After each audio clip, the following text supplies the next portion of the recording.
গাজা অভিমুখী global Sumud ফ্লোটিলার নৌযানগুলো আটকের পর ১৮০ জন কর্মীকে গ্রিসে পাঠিয়েছে ইসরায়েল। ত্রাণবাহী এসব নৌযান ইসরায়েল আটক করায় নিন্দা জানিয়েছে বাংলাদেশ, তুরস্ক, ইতালি সহ ১২টি দেশ। গ্রিস সরকার জানিয়েছে ফ্লোটিলা কর্মীদের নিজ দেশে ফিরে যেতে তারা সহায়তা করবে। তবে এই আটক অভিযানের বিষয়ে গ্রিসকে আগে জানানো হয়নি বলে জানিয়েছে দেশটির পররাষ্ট্র মন্ত্রণালয়।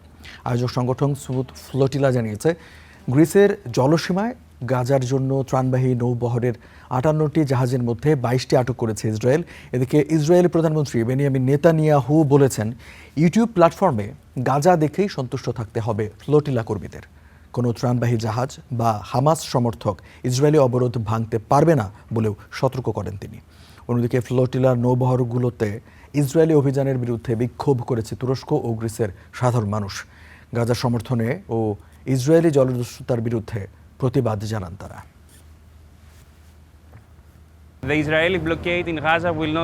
গাজায় ইসরায়েলি অবরোধ বন্ধ হবে না। এই ধরনের পদক্ষেপ সত্যিই প্রয়োজন। এতে প্রমাণ করা যাবে গাজার জন্য সমুদ্রপথ খোলার সম্ভাবনা রয়েছে। ত্রাণবাহী নৌযান আটক আন্তর্জাতিক অপরাধ আইন ও মানবাধিকার আইনের লঙ্ঘন।